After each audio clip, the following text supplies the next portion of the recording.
आज हम निकालेंगे पहला पत्रस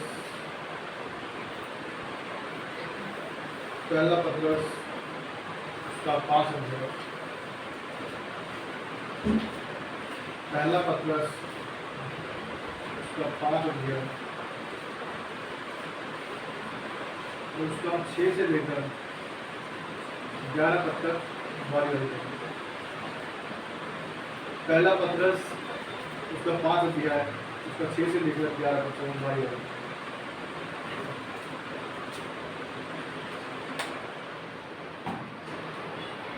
इसलिए परमेश्वर के बलवंत हाथ के नीचे दीनता से रहो, जिससे वो तुम्हें उचित समय पर बढ़ाए। अपनी सारी चिंता उस पर डाल दो, क्योंकि उसमें तुम्हारा ज्ञान है। सचेत हो और जागते रहो, क्योंकि तुम्हारा विरोधी शैतान गरजने वाले सिंह के समान इस खोज में रहता है कि किसको फाड़ खाए। इस बात में दृढ़ होकर ये जानकर उसका सामना करो कि तुम्हारे भाई संसार में ऐसे ही दुख सह रहे हैं।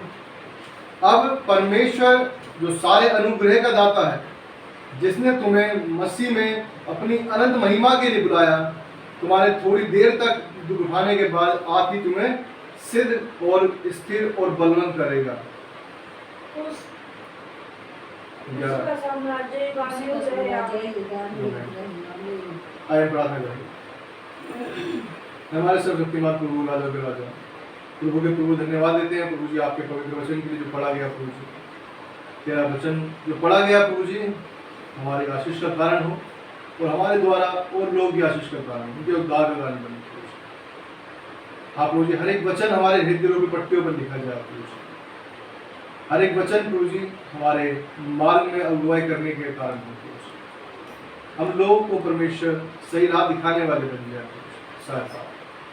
हमारे हृदय को परमेश्वर ऐसा बना दे जैसा आप चाहते हैं प्रभु जी।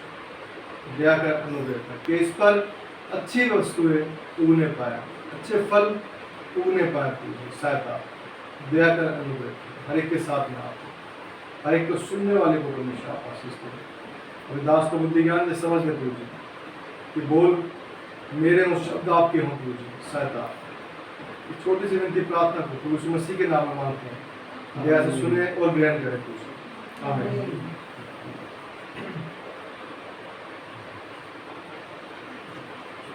यहाँ हमने वचन में देखा कि किस तरह से वचन का कहता है कि आज हम जो इस संसार में रहते हैं तो किस तरह से चिंताओं में डूबे रहते हैं। हमारा जो ध्यान होता है किन चीजों पर होता है, संसार की वस्तुओं पर, कि हमें किस तरह से पैसा जोड़ना है, किस तरह से अपने बाल बच्चों के लिए जमीन जायदाद इकट्ठा करना है, किस तरह से हमें उनकी शादी करनी है। ये हर एक के मन में रहता है, चाहे मैं हूं या आप हो, हर किसी के मन में क्या है, ये चीजें रहती हैं कि हम किस तरह से क्या करना है। लेकिन प्रार्थना में भी एक वचन कहा कि आज के लिए आज का दुख काफी है, कल की चिंता आप खुद कर लेगा। यीशु मसीह ने कहा, बोला आज की चिंता काफी हमारे लिए, हम बार बार चिंताओं में डूब के अपने कल को खत्म नहीं करना, अपने आज को खत्म नहीं करना, क्योंकि कल की चिंता आज के लिए हमें दुख में डाल देती है कि कल कैसे होगा। जो कल की चिंता है वो आज का जो सुख है, आनंद है, उसको भी क्या कर देती है, खत्म कर देती है। जो हम आनंद में जी सकते हैं, हम बर्थडे है, किसी का कुछ एनिवर्सरी, कुछ भी है, घर में त्योहार है, हम कुछ करते हैं, खुश है, आनंद में है, लेकिन अब चिंता में बैठे होंगे कल कैसे होगा, अरे ये करना है वो करना है, तो क्या हम उस आनंद को ले पाएंगे? या जो आनंद ले सकते हैं उस आनंद को ले पाएंगे? नहीं ले पाएंगे। क्यों नहीं ले पाएंगे? क्योंकि कल की चिंता में क्या करेगी, डुबाती रहेगी, दबाती रहेगी। वचन में लिखा है, शरण सीधा बैठो, आप ही वचन में लिखा है, हमने पढ़ा हमने वचन को, कि इसमें लिखा है 7 पद में, अपनी सारी चिंता उसी पर डाल दो क्योंकि उसको तुम्हारा ध्यान है। अपनी सारी चिंता क्या है उस पर डाल दो। इसी में डालना निकल गया मुझसे, क्योंकि मैं ये बोलने लगा कि परमेश्वर कहना चाह रहा है हमसे कि तुम अपनी चिंताओं को, दुखों को, परेशानियों को सब किस पर डाल दो, प्रभु मैं तुझे दे देता हूँ। ये चिंता मेरी चिंता नहीं है। भजन संहिता 55:22 कहता है कि अपना बोझ यहोवा पर डाल दे, अपना बोझ यहोवा पर डाल दे। और यीशु मसीह ने भी कहा मत्ती 11:28 में, ये सब परिश्रम करने वालों, बोझ से दबे हुए लोगों, मेरे पास आओ, मैं तुम्हें विश्राम दूंगा। लेकिन हम लेना नहीं चाहते, क्योंकि हमारी जो बुद्धि कहती है बार बार, हमें क्या कहती है कि हमें अपने आप से करना है, हम अपने आप कर लेंगे, हम अपने आप कर लेंगे। ये हमारी जो बुद्धि कहती है बार बार, वो नहीं चाहती कि हम परमेश्वर पर निर्भर हो। हमारी बुद्धि क्या है, नहीं कहना चाहती, नहीं जाने देना चाहती परमेश्वर के पास में, वो देना चाहती है हमें बोझ। शैतान का काम क्या है? शैतान का काम क्या है? जैसे आपने कहा कि मेरे को अपनी बेटी की शादी करनी है, कैसे पैसा आएगा? शैतान ने सुन लिया, आपने बोला और शैतान ने सुन लिया। अब वो आपके सामने ऐसी चीजें रखेगा कि आप क्या करोगे? वो तुम्हें उसी में लपेटे रखेगा कि तुम इससे ज्यादा दूर मत जाओ, परमेश्वर के पास मत जाओ, तू ये कर सकता है, अरे तू इस तरह से कर सकता है। वो हमारी बुद्धि को क्या करेगा? व्यस्त रखेगा। वो हमारे दिमाग को क्या है?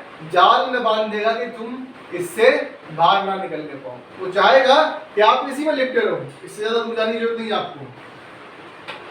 आगे लिखा है, इसके अगला ही वचन किस तरह से लिखा है, सचेत हो और जागते रहो, क्योंकि तुम्हारा विरोधी शैतान गरजने वाले सिंह के समान इस खोज में रहता है कि किसको फाड़ खाए।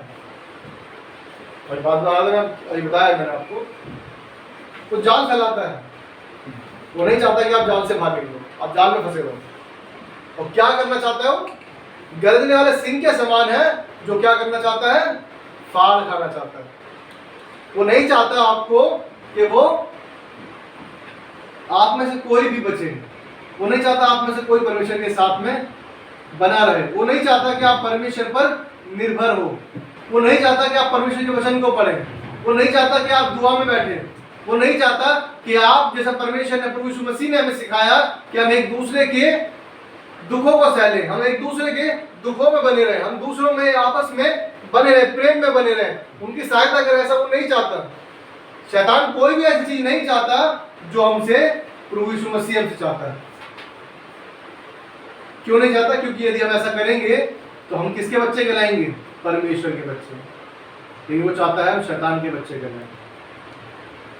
लिखा है, विश्वास में दृढ़ होकर और ये जानकर उसका सामना करो कि तुम्हारे भाई जो संसार में हैं ऐसे ही दुख सह रहे हैं।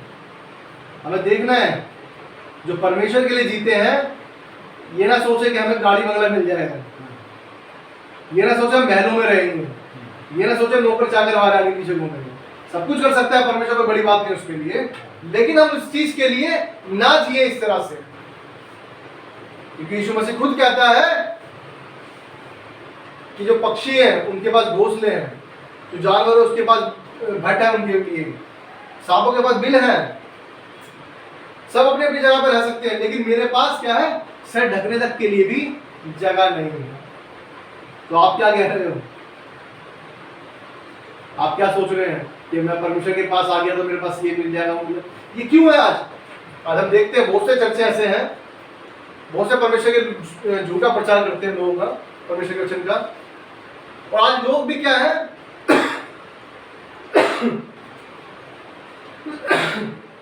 आंख बंद करके क्या करते हैं? विश्वास करते हैं। क्यों करते हैं? क्योंकि उनको क्या दिखता है? चमत्कार। सबसे बड़ी दिक्कत क्या है लोगों के अंदर? सबको चाहिए साथ के साथ, साथ के साथ चाहिए सबको। आज चमत्कार क्या है? हर ज्यादा चर्चों में क्या है? कोई चंगाई दे रहे हैं, तुम आओगे तुम्हारे पास इतना धन दौलत हो जाएगा, तुम आओगे तुम्हारे पास ये हो जाएगा, वो हो जाएगा। सब क्या है? उन्नति की बातें, अच्छी बात है, नो प्रॉब्लम। लेकिन लोग आज क्या कर रहे हैं? क्या हमने यीशु मसीह के जीवन को नहीं देखा? परमेश्वर का वचन क्या कहता है? हमें बताता है कि जाकर सारे जगत में प्रचार करना है। किस बात का? कि प्रभु यीशु मसीह हमारे पापों के लिए मारा गया, गाड़ा गया और तीसरे दिन जी उठा। लेकिन हम किसका प्रचार कर रहे हैं? चंगाई का। यीशु मसीह ने चंगाई दी, मना नहीं हुआ। लेकिन आप वचन से हटकर सिर्फ चंगाइयां बांटना, पानी को प्रार्थना कर देना, तेल बेचना, चद्दर बेचना, रुमाल बेचना, ऐसी चीजें कर कर आप परमेश्वर से उनको भटका रहे हैं। क्योंकि लोगों का आज विश्वास जो है सिर्फ इसी पर है। एक मेरे पास एक भाई है, उन्होंने कहा ये प्रार्थना करते हैं तो क्या प्रार्थना पानी पर प्रार्थना करके दे दोगे? मैंने बोला कोई बात नहीं, उसमें कोई दिक्कत नहीं है प्रार्थना करने में, और परमेश्वर करता है उसमें कार्य करता। तुम्हारा विश्वास है कि हाँ ये पानी पीने से ठीक होगा तो अच्छी बात है, कोई बात नहीं, लेकिन आप प्रार्थना करें। मैंने बताया कि आप प्रार्थना करें, आप प्रार्थना करें, परमेश्वर आपकी सुनेगा, आपकी भी सुनेगा परमेश्वर। आपका विश्वास इन चीजों पर नहीं कि ऐसा करेंगे ऐसा करेंगे ऐसा करेंगे ऐसा करेंगे तो ही परमेश्वर हमारी सुनेगा। परमेश्वर हमारे शब्दों को सुनता है, वो तो हमेशा हमारी ओर कान लगाकर रखता है कि कोई मुझे बात तो करे, मुझसे बोले तो सही, क्योंकि सबके सब इसमें व्यस्त है संसार में। बाइबल क्लियर बता रही है, तो छुपाती नहीं, बाइबल क्लियर बताती है। हमने पढ़ा अभी कि विश्वास में दृढ़ होना है और ये जानकर उसका सामना करो कि तुम्हारा भाई जो संसार में है ऐसे ही दुख सह रहा है। और क्या लिखता है आगे वचन लिखा है, अब परमेश्वर जो सारे अनुग्रह का दाता है, परमेश्वर जो क्या है सब अनुग्रह का दाता है, जिसने तुम्हें मसीह में अपनी अनंत महिमा के लिए बुलाया, तुम्हारे थोड़ी देर तक दुख उठाने के बाद आप ही तुम्हें सिद्ध और स्थिर और बलवंत करेगा। वो हमारे दुखों में हमें देखता है कि हम कितने विश्वास योग्य हैं परमेश्वर के लिए। क्या हम ऐसे तो नहीं कि दुख देखते ही अरे प्रभु अब तू हमारे लायक नहीं रहा, अब तो तू हमें दुख देने लग गया, अब तो हमसे नहीं सहा जाएगा, हम तो किसी और को मान लेंगे, हम किसी और के पास चले जाएंगे। लेकिन परमेश्वर कह रहा है तुम्हें स्थिर करना चाहता है, थोड़े देर के लिए दुख दिया है, सहने के लिए, सिर्फ आपको देखना चाहता है कि आप कितना सह सकते हैं। हम भी तो अपने बच्चों को मारते हैं, हमें पता है कि हमारे बच्चे कितनी सीमा है, लेकिन हम किस लिए मारते हैं? गलत बातों पर। या हम जब ट्रेनिंग लेते हैं किसी बात की, जब फौज में जाते हैं, आर्मी में जाते हैं, तो कैसे ट्रेनिंग लेते हैं? कोई नीचे लेट के निकलता है, कोई नाली में से निकल के जाता है, कोई ऊंचा ऊंचा कूदता है, कोई लड़ाइयाँ आपस में फाइटिंग करते हैं। ये क्या चीजें हैं? वो हमारा सैनिक तो देखते हैं कि हम आर्मी में जाएंगे तो क्या हम देश के लिए खड़े हो पाएंगे उस बॉर्डर पर? वो भी तो देखता है ना। आप जब परमेश्वर के आर्मी में शामिल होना चाहते हैं, आप चाहते हैं कि प्रभु यीशु मसीह मैं तेरी आर्मी में शामिल होना चाहता हूँ, मैं लोगों को बचाना चाहता हूँ, कोई शैतान इसमें घुसने ना पाए, तो परमेश्वर भी तो आपको देखेगा ना कि आप उसकी ट्रेनिंग के लिए तैयार है या नहीं है। और ट्रेनिंग के लिए तैयार है तो उस ट्रेनिंग को पास कर पाएंगे या नहीं कर पाएंगे, वो भी तो आपको देखता है ना। किसी भी चीज में आपको एडमिशन लेना है तो उसके लिए आपको एग्जाम देना होता है, उसके लिए परीक्षा देनी होती है। परीक्षा के बिना आप उसमें प्रवेश नहीं कर सकते। आप चाहते तो है तो यीशु मसीह जब तू आएगा तो मुझे भी अपने साथ लेकर जाएगा, लेकिन जो प्रभु ने तेरे हाथ में सौंपा है क्या तू उसको उस तरह से कर रहा है? परमेश्वर ने कहा है तुझे अपना प्रचार करना है मेरे मारे जाने, गाड़े जाने और तीसरे दिन जी उठने का, लेकिन हम प्रचार किसी का कर रहे हैं? अरे मेरे पास तो बहुत पैसा है, अरे मेरे पास तो परमेश्वर ने ये दिया है, अरे परमेश्वर ने बहुत कुछ दे रखा है। अच्छी बात है, लेकिन परमेश्वर कहाँ गया इसमें कि उसने हमसे ऐसा प्रेम किया? यूहन्ना 3:16 लिखा है कि परमेश्वर ने हमसे जगत से ऐसा प्रेम किया कि उसने अपना एक लौता पुत्र दे दिया ताकि जो कोई इस पर विश्वास करे नाश ना हो परंतु अनंत जीवन पाए। यहाँ पर अनंत जीवन के लिए लिखा है, क्या लिखा है? अनंत जीवन के लिए लिखता है कि आप परमेश्वर सारे अनुग्रह का दाता है, तुम्हें जिसने तुम्हें मसीह में अपनी अनंत महिमा के लिए बुलाया, तुम्हारे थोड़ी देर तक उठाने के बाद तुम्हें सिद्ध और स्थिर और बलवंत करेगा। क्या करेगा? स्थिर और बलवंत करेगा। कितनी अद्भुत बात है कि परमेश्वर हमें ऐसा स्थिर करने जा रहा है कि हमें कोई हिला नहीं पाएगा। लेकिन हम क्या चाहते हैं? हम क्या चाहते हैं? परमेश्वर अभी दे दे, कल की चिंता नहीं है। मैं कल मुझे नहीं चाहिए, आज ही चाहिए। आज प्रार्थना करिए, मैंने सुबह करिए और रात तक मुझे मिल जाना चाहिए, नहीं तो फिर मैं दूसरा देखूं दरवाजा। आज लोगों की फितरत हो चुकी, क्योंकि आज लोग चमत्कार के पीछे भागते हैं। आजकल परमेश्वर के वचन के लिए किसी के पास भूख प्यास नहीं जाता, सबके प्रेम ठंडे हुए हैं, सबको पैसा चाहिए, सिर्फ पैसा। लिखा है अब परमेश्वर जो सारे अनुग्रह का दाता है, जिसने तुम्हें मसीह में अनंत महिमा के लिए, अनंत महिमा हमेशा की महिमा के लिए, ऐसा नहीं कि थोड़ी देर के लिए बुलाया, थोड़ी देर के लिए महिमा दी और उसके बाद चलो भाई हो गया काम, नहीं, अनंत महिमा के लिए बुलाया। हम देखेंगे पहला यूहन्ना इसके बाद ही है। पहला यूहन्ना 4 का 1 से लेकर 4 पद तक हम पढ़ेंगे। पहला यूहन्ना 4 अध्याय उसका 1 से 4 तक। हे प्रियो, हर एक आत्मा की प्रतीति न करो, वरन आत्माओं को परखो कि वह परमेश्वर की ओर से है कि नहीं, क्योंकि बहुत से झूठे भविष्यवक्ता जगत में निकल खड़े हुए हैं।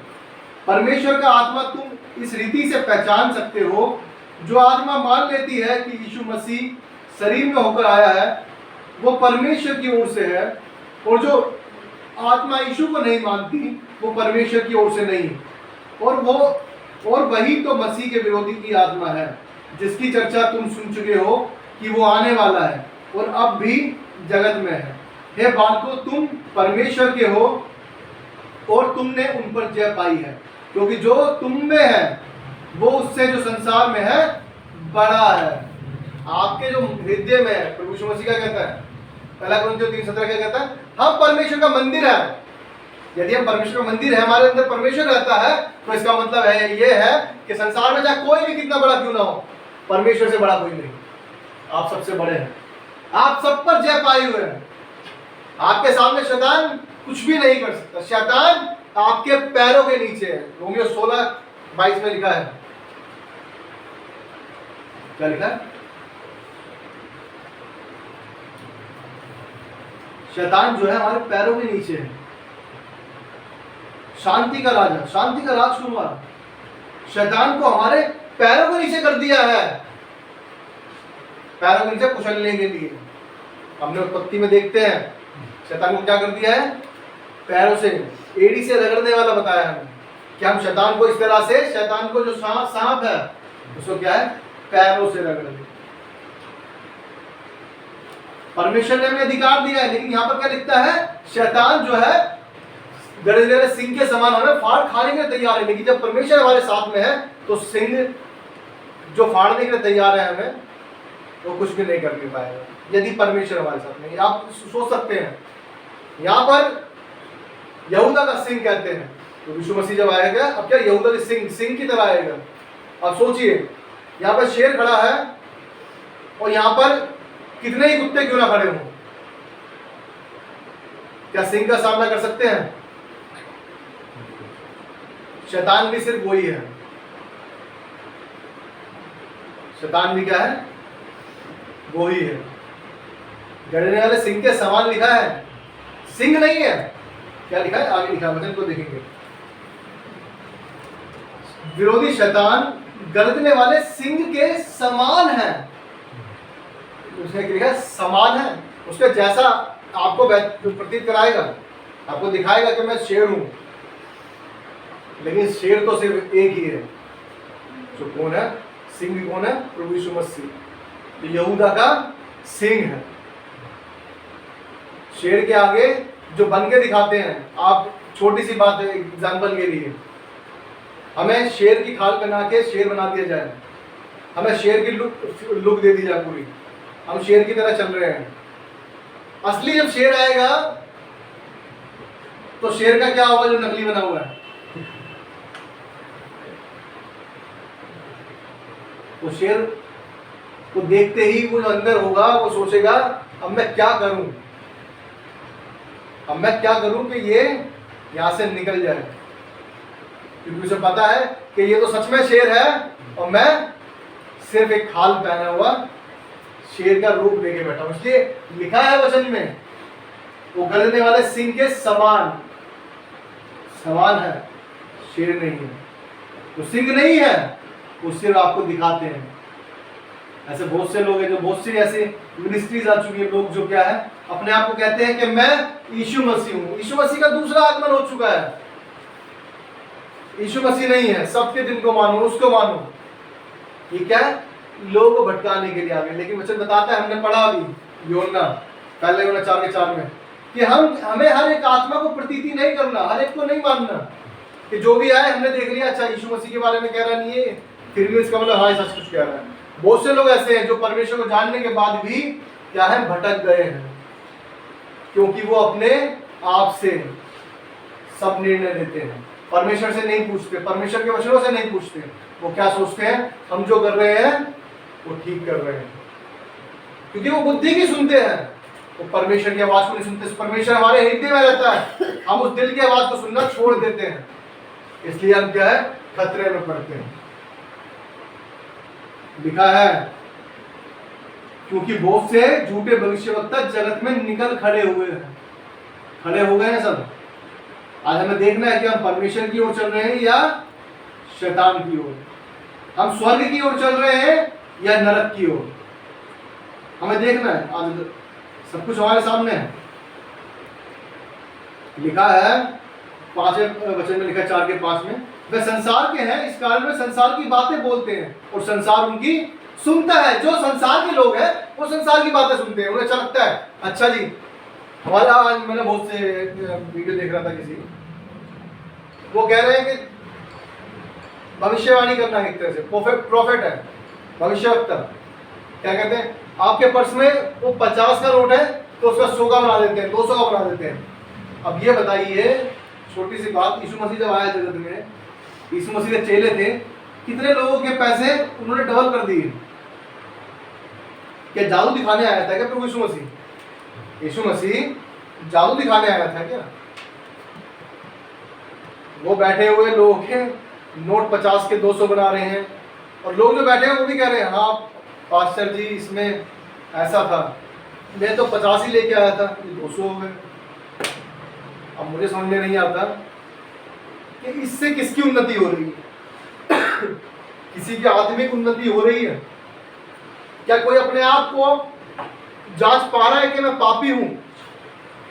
क्या कोई जांच पा रहा है कि मैंने यहाँ पे गलती करी थी, कि मैं परमेश्वर मुझे इस बात के लिए क्षमा कर? आपके 50 के 100 बन गए, 100 के 200 बन गए, इसे हम परमेश्वर की आशीष नहीं कहेंगे, इसे जादू कहेंगे। आप कहां से इस बात के लिए राजी हैं कि ये परमेश्वर की ओर से है? और लोगों को आज यही अच्छा लगता है, क्योंकि आज लोग कोई भी देना नहीं चाहता, हर कोई क्या है, लेना जरूर चाहता है। आज कोई कह दे किसी को कि तुम पापी हो तो बड़ा बुरा लग जाएगा एक मिनट में, लेकिन बाइबल क्लियर बताती है, रोमियो 3:10 बताता है क्लियर कि कोई भी धर्मी नहीं, एक भी नहीं। बाइबल क्लियर बताती है कोई भी धर्मी नहीं है, तो आप कैसे कह सकते हैं? किसी को पापी कह दो बुरा लग जाएगा, लेकिन वचन बताता है कि यदि हम अपने पापों को मान लेंगे तो परमेश्वर हमें क्या है, क्षमा कर देगा। तो यीशु मसीह हमारा क्षमा कर देगा। यहाँ भी देखा हमने, जगत में बहुत से झूठे भविष्यवक्ता निकल चुके हैं। ये वही है जो शेर के समान जरूर आए हैं, सिंह के समान जरूर आए हैं, लेकिन किस लिए आए हैं? फाड़ खाने के लिए, आपको आपकी राह से भटकाने के लिए आए हैं। लेकिन यदि आप परमेश्वर के हैं तो आप उनको पहचान लेंगे। आइए उस वचन को भी देखते हैं। यूहन्ना उसका दूसरा अध्याय,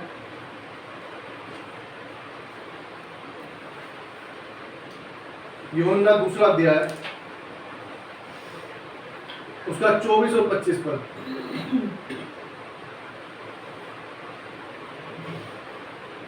यूहन्ना दूसरा अध्याय 24 और 25। परंतु यीशु ने अपने आप को उनके भरोसे पर नहीं छोड़ा, क्योंकि वह सबको जानता था और उसे आवश्यकता ना थी कि मनुष्य के विषय में कोई गवाही दे, क्योंकि वह आप ही जानता था कि मनुष्य के मन में क्या है। क्योंकि वो आप ही जानता था मनुष्य के मन में क्या है। क्योंकि जब परमेश्वर के वचनों में हम बने रहते हैं ना, तो बाइबल बताती है हमें, हम किसी से परखे नहीं जाते, लेकिन हम हर किसी को परख लेते हैं कि ये कैसा है। हालेलुया। कितनी अद्भुत बात है, जब परमेश्वर के साथ हम बने रहते हैं, परमेश्वर के वचन हमारे अंदर बने रहते हैं, तो हम हर एक को जांच लेते हैं कि कैसा है, लेकिन वो आपको नहीं जांच पाता। ये क्वालिटी है परमेश्वर के वचन की, ये परमेश्वर के जन की क्वालिटी है कि वो आपको इस तरह से बनाता है। यहाँ लिखा है, हमने पढ़ा, परंतु यीशु ने अपने आप को उनके भरोसे पर नहीं छोड़ा उसने उनके भरोसे पर। लिखा है क्योंकि वो सबको जानता था और उसे आवश्यकता ना थी कि मनुष्य के विषय में कोई गवाही दे, क्योंकि वो आप ही जानता था कि मनुष्य के मन में क्या है। आज आपको भी कोई भटकाने आता है तो आपको जानना है क्या ये सच में परमेश्वर की ओर से है या संसार की ओर से। हमें देखना है। हमने देखा, हमें चिंता किस बात की करते हैं, हम क्या खाएंगे, क्या पिएंगे, क्या करेंगे, किस तरह से दुख आ रहे हैं, हम पे कलेश आ रहे हैं, संकट आ रहे हैं। लेकिन परमेश्वर हमें हर बात पर विजय देने के लिए तैयार कर रहा है। दुख है और कब चले जाएंगे हमें पता भी नहीं चलेगा। अय्यूब के पास इतना दुख था, अय्यूब ने इतना दुख सहने के बाद भी क्या कहा, यदि मैंने एक हाथ से सुख लिया है तो दूसरे हाथ से दुख क्यों ना लूं। ये भी तो परमेश्वर की ओर से ही है। और जब परमेश्वर के ये मेरे पास यदि दुख आया है तो परमेश्वर इसको भी आनंद में बदल देगा। हालेलुया। हम दुखी हैं। हमें आज का जो कल की चिंता है उसी को आज पर डाल देते हैं कि भाई कैसे होगा। लेकिन यदि हम अपने जीवन को उठाकर देखें, जितने परमेश्वर के वचन पर विश्वास करते हैं, जितने लोग परमेश्वर पर विश्वास करते हैं, वो यही कहेंगे, यदि जो परमेश्वर में सच में विश्वास करते हैं वो यही कहेंगे कि परमेश्वर सच में, मैं पहले कैसा था लेकिन मैंने चिंता नहीं करी किसी बात की, और आपने मेरी हर एक चिंता को अपने आप पहले से पहले हटा दिया, उन सब बातों को पूरा कर दिया जिनकी मैं चिंता ले सकता था लेकिन मैंने आप पर छोड़ दिया। कितनी अद्भुत बात है। परमेश्वर करने वाला कह रहा है, मुझे तुम्हारा ध्यान है, इस बात की ओर सोचो, मुझे तुम्हारा ध्यान है। लिखा है, हमने पढ़ा भी पतरस में, क्या लिखा है, तो 7 पद में, पहला पतरस 5 अध्याय 7 पद में लिखता है, अपनी सारी चिंता उसी पर डाल दो क्योंकि उसको तुम्हारा ध्यान है। जैसे हम माता पिता, शारीरिक माता पिता अपने बच्चों का ध्यान रखते हैं, वैसे उसे भी तुम्हारा ध्यान है। ये मत सोचो कि परमेश्वर, इतनी सारी जनसंख्या बनी हुई है पूरे संसार में, तो किस किस को देखेगा, पता नहीं तू मेरा नंबर कब आएगा। अरे तुम तो उसके बच्चे हो। जब हमारे जितने बच्चे होते हैं हम सब पर ध्यान रखते हैं, तो जिसने सारी सृष्टि को बनाया वो ध्यान क्यों ना रखेगा। हम इन चिंताओं में फंसे रहते हैं।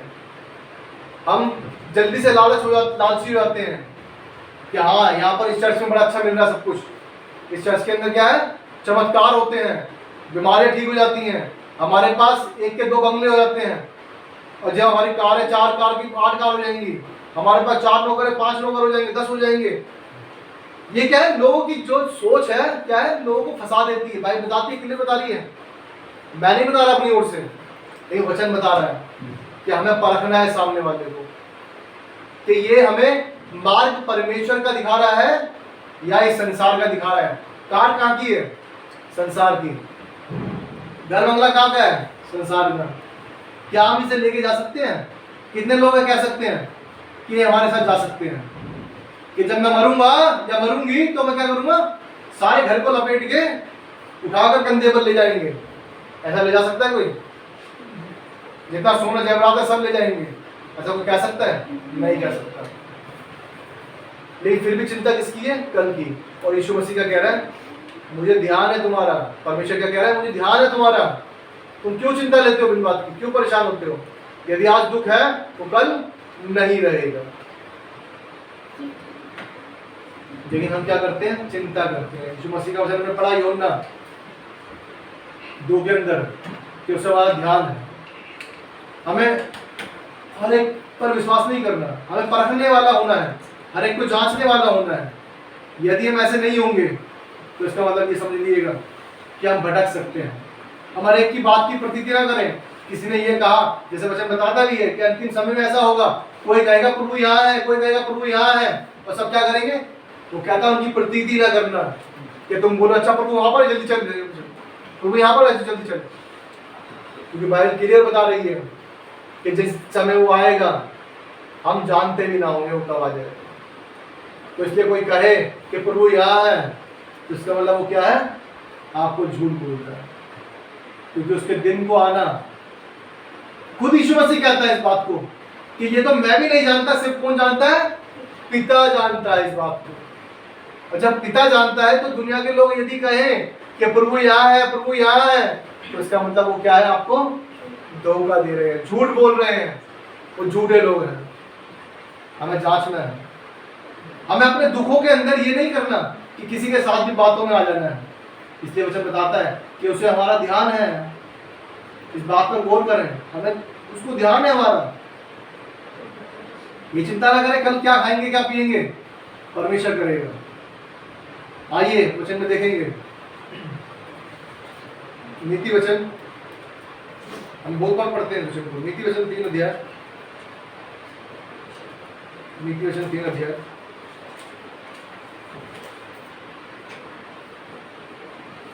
उसको 5 से लेकर मैं आपके 10 तक पढ़ता हूँ। तो अपनी समझ का सहारा न लेना, वरन संपूर्ण मन से यहोवा पर भरोसा रखना, उसी को स्मरण करके सब काम करना, तब वो तेरे लिए सीधा मार्ग निकालेगा। अपनी दृष्टि में बुद्धिमान ना होना, यहोवा का भय मानना, वो बुराई से अलग रहना। ऐसा करने से तेरा शरीर भला चंगा और तेरी हड्डियां पुष्ट रहेंगी। अपनी बुद्धि पर नहीं चलना, परमेश्वर पर छोड़ना है। जब हम उसको स्मरण करके सब काम करते हैं तो हमारे लिए सीधा मार्ग निकालता है, सीधा रास्ता निकालता है। वो कहता है, वैसे बताता है, अपनी बुद्धि में बुद्धिमान नहीं होना, क्या हम बुद्धिमान है बहुत ज्यादा। यहोवा का भय मानना और बुराई से अलग रहना। ऐसा करने से तेरा शरीर क्या है, भला चंगा, और तेरी हड्डियां क्या है, पुष्ट रहेंगी।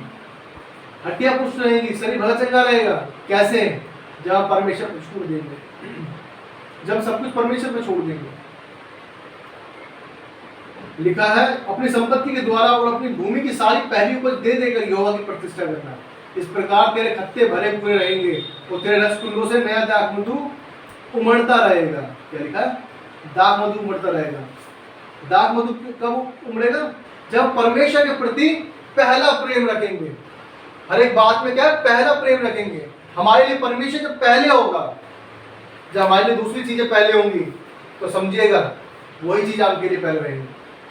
जब परमेश्वर आपके लिए पहले रहेगा तो वो आपके घर पर आशीष बनाए रखेगा, वो आप पर अपनी दया बनाए रखेगा, अपना अनुग्रह बनाए रखेगा कि परमेश्वर है।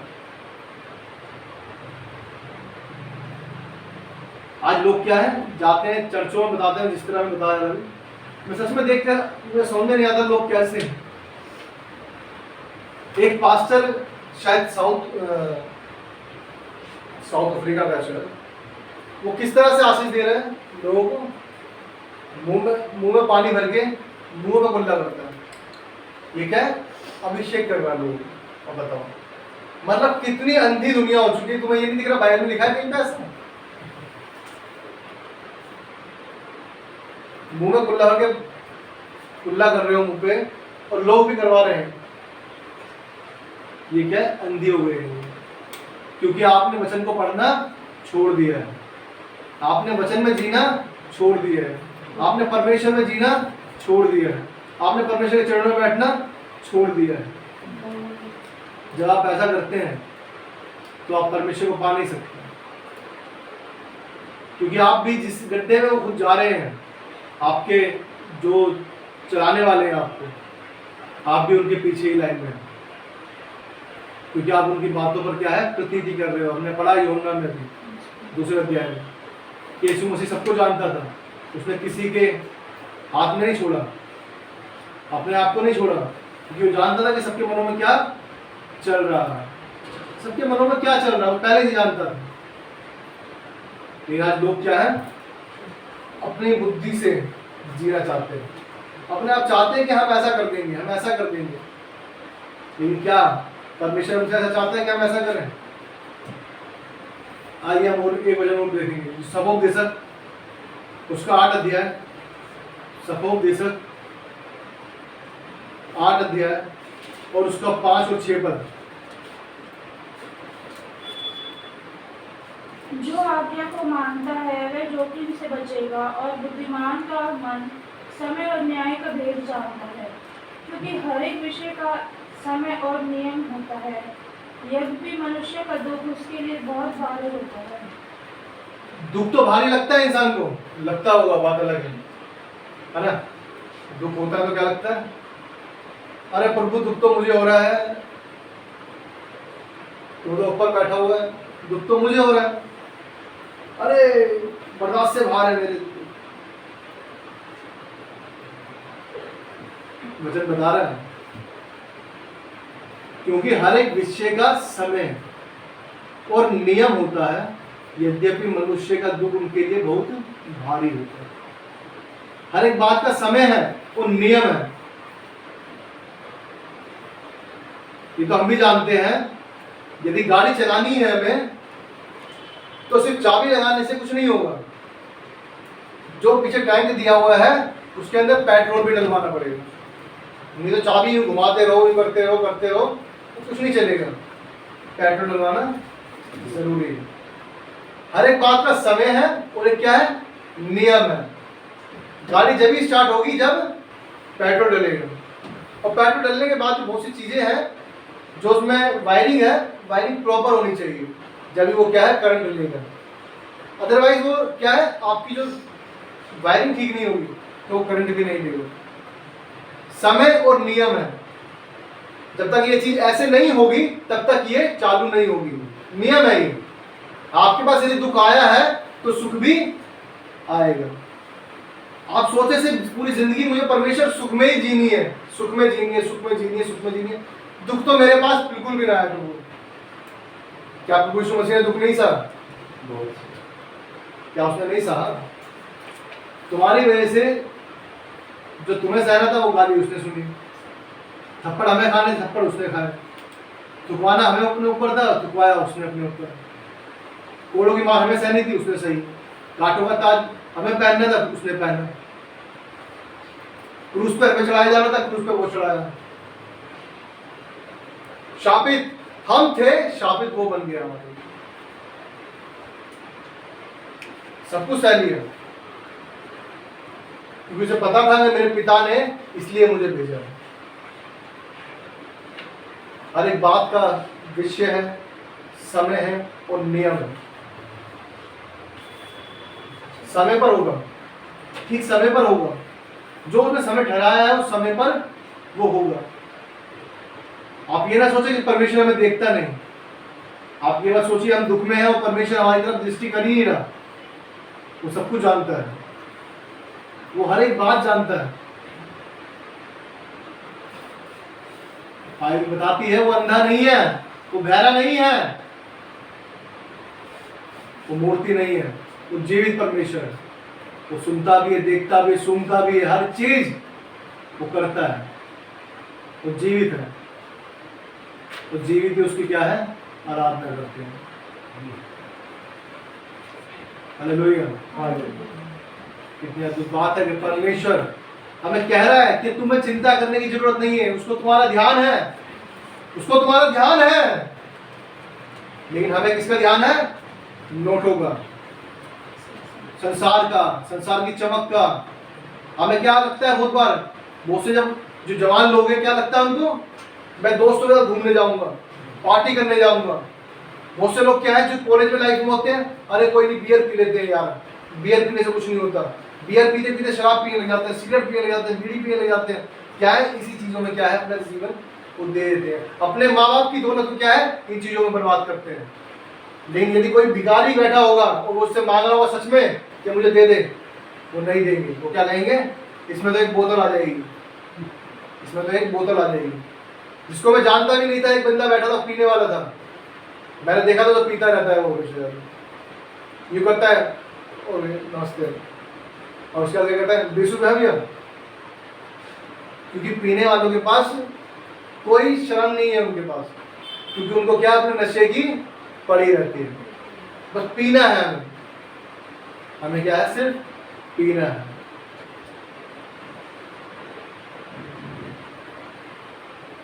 परमेश्वर ये नहीं कहता कि आप अपने जो आपके पास है उसको क्या करें, लुटा दें, ये नहीं कहना परमेश्वर। लेकिन उसे यूज करना सीखें, उसे यूज करना सीखें।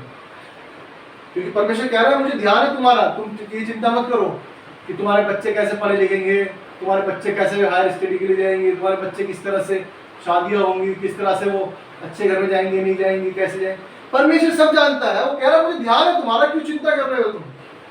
हमने पढ़ा भी सबोबेशन में, कह रहा है जो आज्ञा को मानता है वो जोखिम से बचेगा।